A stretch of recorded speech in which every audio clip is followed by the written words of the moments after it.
Welcome to the night section. Now, it's undeniable that Lil Baby is one of the hottest hip-hop artists to come out in the last 5 to 6 years.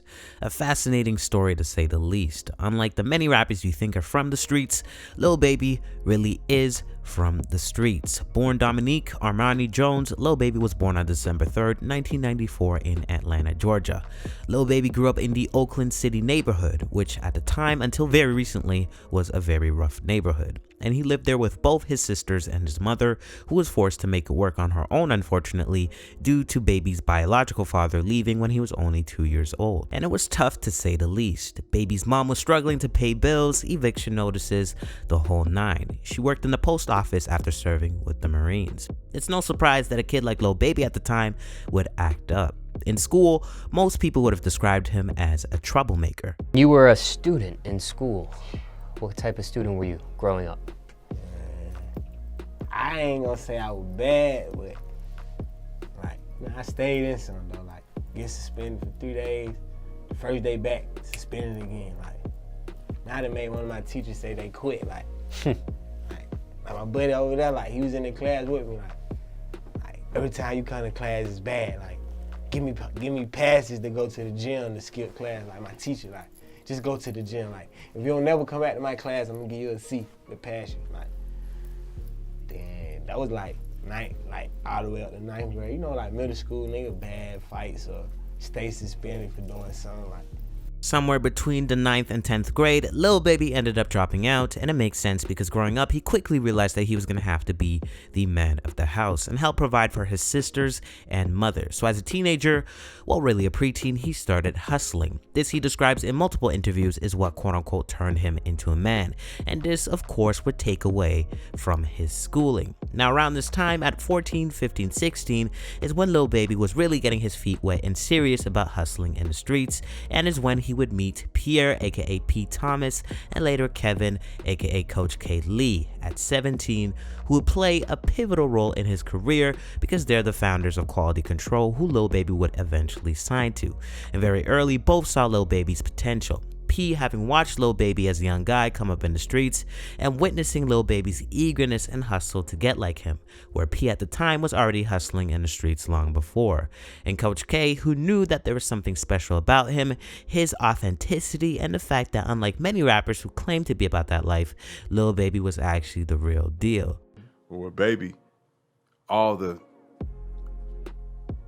things that to me made Atlanta, you know what I'm saying? As I seen it in him, the swag, his lingo, just his mannerisms, everything. And with anything, if you go in and put the work in, you know what I'm saying, you can make it become something.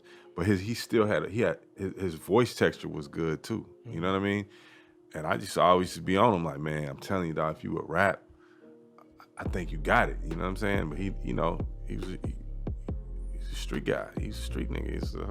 His whole thing was, that ain't what I'm doing, you know what I mean? Until, he ended up going to prison. And then when he came home from prison, he used to come to the studio and kick it. Of course, at the time, Lil Baby wasn't convinced that being a rapper was for him, or was lucrative by any means. As Coach K said, he was a street guy, but then he went to prison. However, it wasn't Lil Baby's first time in trouble with the law. At 12 years old is when he first went to jail, aka juvie, for attempting to break into a house. He then went to jail 2 more times after that, which then with the racked up cases ultimately led him to prison on weapons and gun charges where he served 2 years. Fun fact, Lil Baby has explained in several interviews that prior to prison, with the help of a good lawyer, he was only meant to do a 6 to 9 month program, which would have been his get out of jail quick card. But it soon went out the window after only 3 weeks when he got into a huge altercation with a racist white guy within the program. But maybe going to prison was the best thing that could have happened to him, because looking back, this would be the turning point for Lil Baby once he got out. How was your celebration when you first got out? When you was like, man, because you did what, 2 years or? Yeah, I had a block party. I heard that. You know, one of them block party niggas, you know what I'm saying? Yeah, hell yeah. Yeah, celebration for me, throw it in the hood, you know what I'm saying? I had a block party.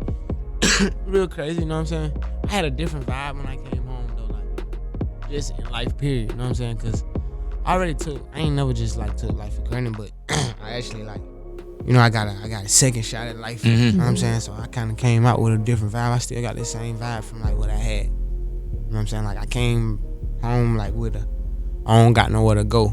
I'm here. Before I was like in a rush all the time. And I ended up there.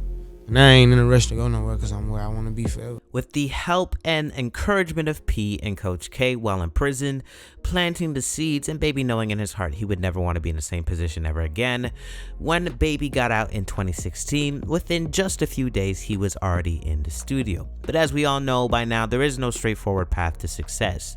Now Baby was having a hard time with the music making part, struggling to even complete a full song.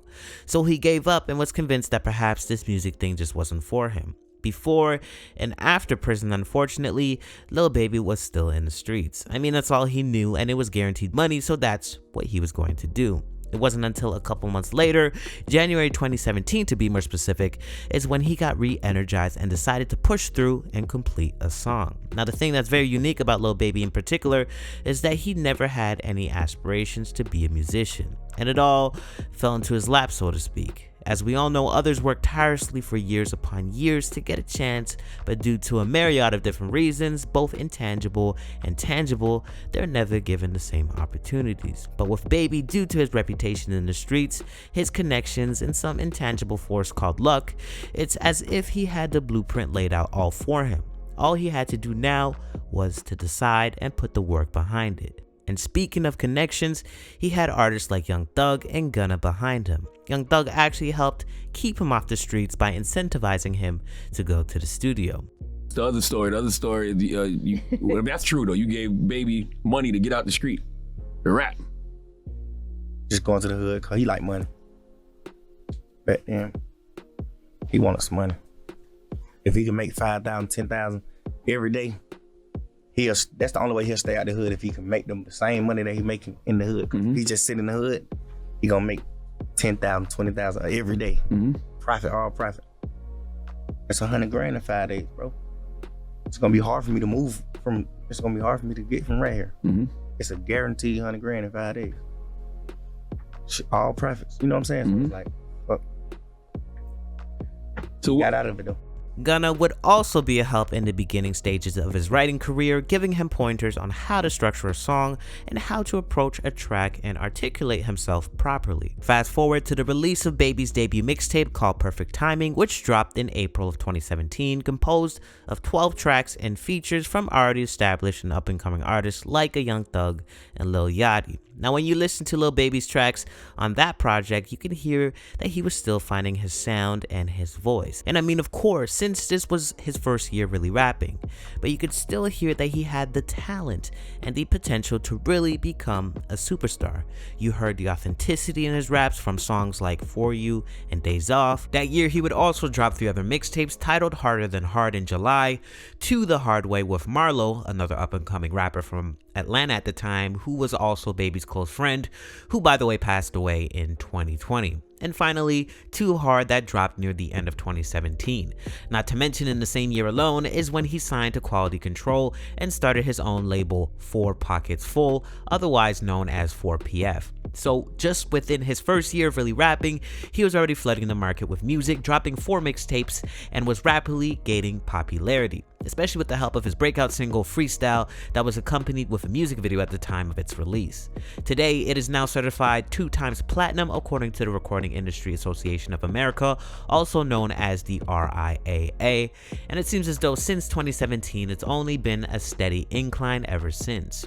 One thing I do really admire about Lil Baby is the lack of controversy surrounding his name. Lil Baby is never the one to ever initiate beefs, use his Twitter fingers to sub, or really say anything controversial. He really stays to himself and minds his business, but when he does have something to say, he uses the music to tell the story, which in my opinion is one of his superpowers, because in a world that craves constant attention, constant exposure, and controversy, it's refreshing to see an artist not chase after those things and really just let the music speak for itself. He reminds us that he is human at the end of the day. Not to mention, in his interviews, he seems down to earth, raw, humble, real, and super aware of reality. Now fast forward to May of 2018, Lil Baby drops his debut album, Harder Than Ever. A 17-track album with major features including ones from Drake, Lil Uzi Vert, Offset, and more. The album was certified gold by November 2018, and by early 2020, certified platinum. Some standout tracks on the album are Life Goes On featuring Gunna and Lil Uzi Vert, which by 2021 was certified 2 times platinum, and of course, yes indeed, featuring Drake, which was released as a single and in just 1 month went platinum, and by 2021 went 7 times platinum with over 7 million units sold. And of course, by the fall of 2018, Lil Baby flooded the streets with basically a classic collaborative mixtape with Gunna titled Drip Harder. The lead single, Drip Too Hard, went on to be certified 9 times platinum. Now at this point, we knew that Lil Baby was here to stay. Lil Baby, in only 1 to 3 years into actually rapping, has exceeded everyone's expectations, including his own. Fast forward to 2019, Lil Baby took a year off, meaning he didn't drop any major albums or mixtapes. What he mainly had was guest verses on tracks on songs like Out the Mud with Future or Baby featuring The Baby, and a song here and there like Back On from the Quality Control mixtape Control the Streets 2, etc. And close to the end of the year, he dropped his first single, Whoa, for his sophomore album titled My Turn, which would drop in February of 2020. 2020 was Lil Baby's biggest and most impactful year yet. In January, he dropped his second single, Some to Prove.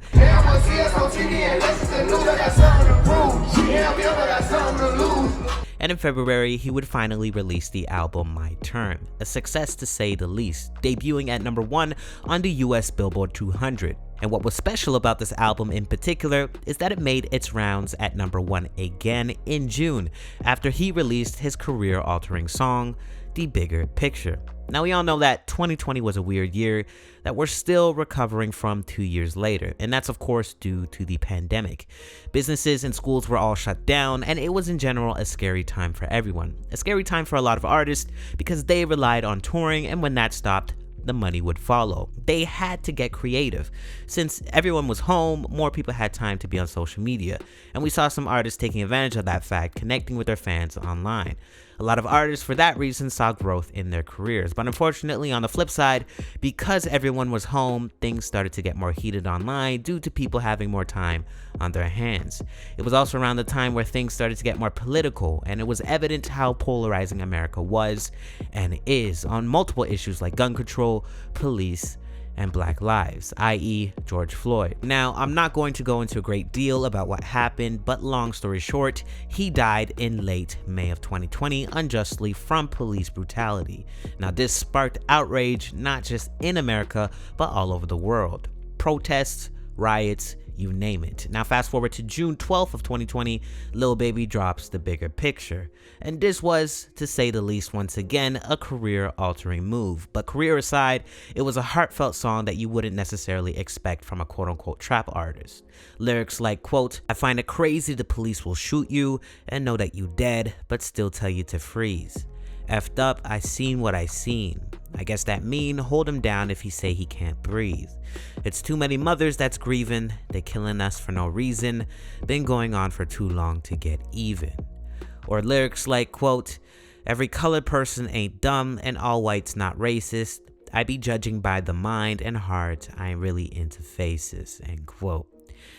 Now, we see him really reflect on not only his personal experiences with police and the justice system, whether or not it was him or the people he grew up with in the hood, but also reflect and give his opinion on the state of the world and how he really feels about everything. The video on top of that was at one of the protests and overall a good message. And one of my favorite other lines in the song is the second verse when he says, quote, I can't lie like I don't rap about killing and dope, but I'm telling my youngins to vote.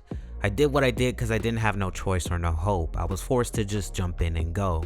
This bullcrap is all that we know, but it's time for a change. Got time to be serious, no time for no games. We ain't taking no more, let us go from them chains. God bless they souls, every one of them names, end quote.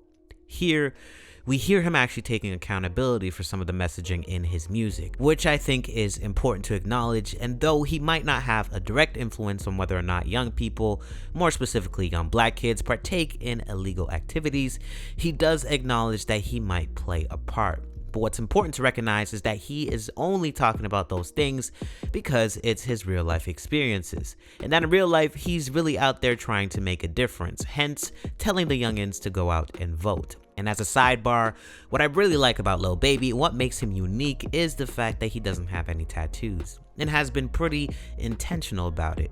And I'm not saying that having tattoos makes you any less or a bad person, but it goes along with his overall messaging, particularly in this song. It's the fact that he is doing his best from what he knows and where he came from. He wants to be different. He wants to make a change. He doesn't want to look like a thug, even though he technically was one. But you guys get the point. The Bigger Picture ended up getting 2 Grammy nominations, and well, the rest is history. Night Section.